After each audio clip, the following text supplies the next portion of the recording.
Today, we're going to be looking at self-improvement strategies that would help you improve your life, create wealth, and also improve all-round growth, all right? So I'm just going to be listing and explaining them. So I think that the first thing on the list is to reduce social media consumption. Every one person is given 24 hours in a day.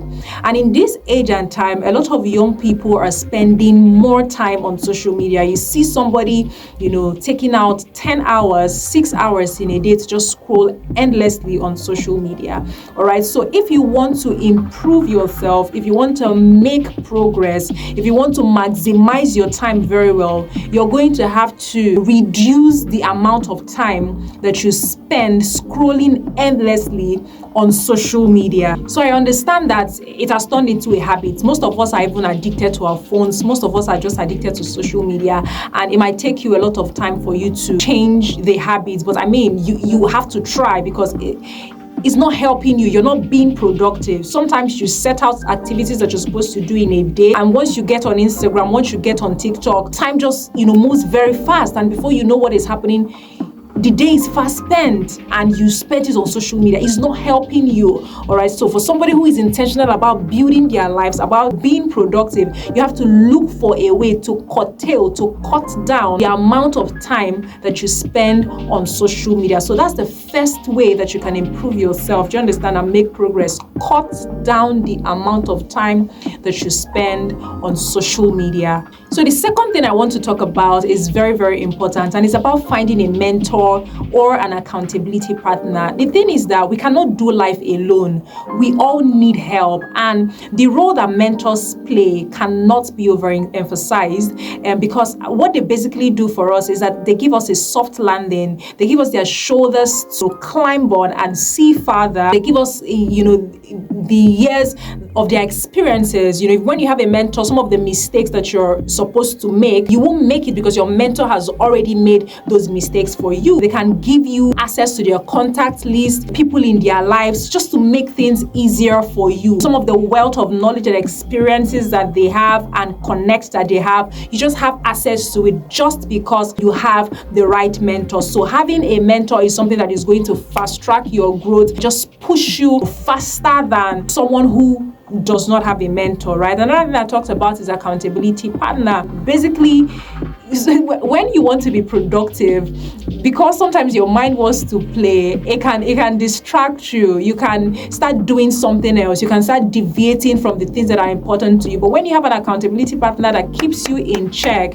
it helps bring you back to where you're supposed to be. You're just basically accountable to somebody, and make sure that when you're getting an accountability partner, is somebody that you listen to, is somebody that can tell you, be here, do this, and you're respecting the person and you're doing it. Because if it's somebody that, you don't listen to, it's not going to work, all right? So get an accountability partner that you can work with, to improve yourself, to keep you in check, to make sure that you are in line, to make sure that you're doing the things that you need to do when you need to be doing them. So the third thing that you need to do is to learn a skill. Very, very important. The world is changing. So you need to ask yourself, what are some of those skills that are thriving in the world today? What are the new age skills? A lot of people are now focusing on, technology and all of that. Ask yourself, what can I do now that is going to be relevant in the next 5 years, that's going to be relevant in the next 10 years? Pick a skill and learn it very well, work on it. And sometimes when people talk about skills, they focus on, hard skills. I love to also say that when you're learning hard skills, also learn soft skills, because sometimes or most times your soft skills are going to help you last longer when you probably get a gig from your hard skills. Do you understand? So emotional intelligence, character building, these are some of the soft skills. How to communicate, these are some of the soft skills that a lot of people don't know. They don't have it. They falter in it. So it makes that when they even learn their hard skills very well, it's very difficult for them to succeed in that particular industry or succeed while doing those skills. Do you understand what I'm trying to make? So when you're also learning hard skills, learn soft skills. So it's important to build skills that are relevant in this age and in this time. Do you understand my point? Don't let the world move and leave you behind. The next thing that I want to talk about is volunteering your services, or even if you don't know anything yet, it's important that you just be part of something, be part of a project, right? Whenever anything is happening in your city that you feel that can help your mind, that can improve your mind, there's an event somewhere that is going to improve your mind, go be part of the team. Do you understand? Volunteering exposes you to a lot of fantastic opportunities. You're going to meet interesting people. You're going to work with people that in your wildest imaginations you wouldn't have even met. Volunteering has done a lot for me. Maybe one day we'll just talk about volunteering in itself, right? But that is something that I would always recommend. Wherever you find yourself in, whatever city it is, there's definitely a project going on somewhere. There's definitely an event going on somewhere. There's definitely somewhere that you can just give out your services, volunteer your skills for free, while you get access to people, get access to opportunities and all of that, get access to more knowledge, some information that you would not get working on your own or working by yourself. You can access it when you're volunteering for people or for a project. See, just serve. Serving gives you access to amazing opportunities beyond your imagination. All right, so make sure that you add volunteering to your list. The next very important thing is to pay attention to your health. These days, a lot of people are now going to the gym to take pictures and make videos, and it just makes me wonder, like, are you guys really doing the work, or you are going there to prepare people on social media? All right, so it's important that you take your health seriously. Your body is what carries you. If your body decides to shut down, there is nothing that you can do about it. It's because you're healthy, that's why you can be productive. If you are not healthy, you're definitely going to be unproductive. So the body that houses you needs to stay healthy. If you don't know how, you can follow people like Aproko Doctor who give out health tips. You can watch a lot of videos, about how to improve your health, exercise, what to eat, but you have to prioritize your health. You don't want to break down totally before you realize that, okay, I need to pay attention to my health. Sometimes places that you can walk, there's no need to drive, there's no need to take a bike or something. Walk it. Some people pay attention to taking 10,000 steps a day. Some people skip. Whatever works for you, just make sure that you're moving your body. Just make sure that you're eating the right things. Just make sure that you're sleeping when you need to sleep. Just make sure that you're giving your body the desired rest. Lots of young people these days,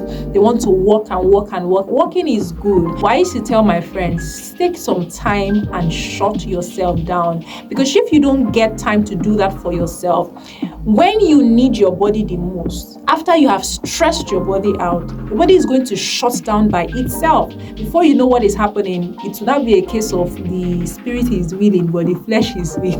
So let us not get to that point where your flesh is weak. Do you understand? So make sure that you prioritize your health. So as far as self-improvement is concerned, being healthy is very, very important. The next thing I want to talk about is investing in relationship. You see, the same way that you go and pay money into the bank and then whenever you need it, you withdraw it. There's something called investing in people's emotional bank account. A lot of people don't know how to do that, and that's why you don't know how to keep relationships. That's why you don't know how to build relationships. So you need to begin to ask yourself, because every other time it's not always about you. Do you understand? You need to begin to learn how to put people, first, right? So when you meet people, especially quality people, you need to ask, how can I serve you? How can I be of help? Do you understand? There's a way to service relationships. There's a way to invest in people so that when you need to withdraw, they are always there for you to withdraw. So in your journey to self-improvement, you're going to need people. Nobody walks life alone. You will need people.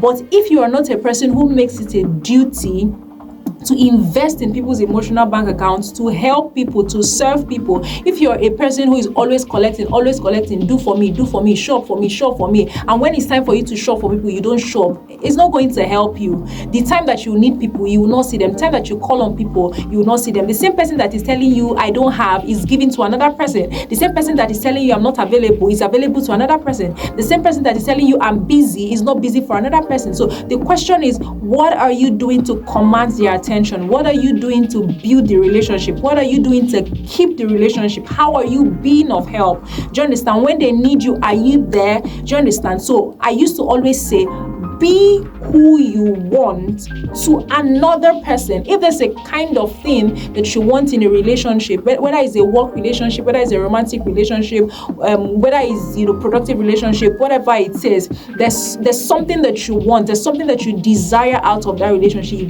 Be that thing to another person. Do you understand? So it makes it very easy for them to mirror you in their relationship with you. Another self-improvement strategy is investing in financial literacy, right? You don't want to go through the stress of, bringing in income and then you're losing it and it's stressing you out and all of that. So make sure that you're part of financial communities, you attend finance conferences, you listen, because people don't pay attention to their finance. Do you understand? So if you're a person who wants to improve yourself, this is something that you might want to put on the list. Do you understand? Are you investing? Are you reading books about investing? Are you listening to audios? Are you taking classes?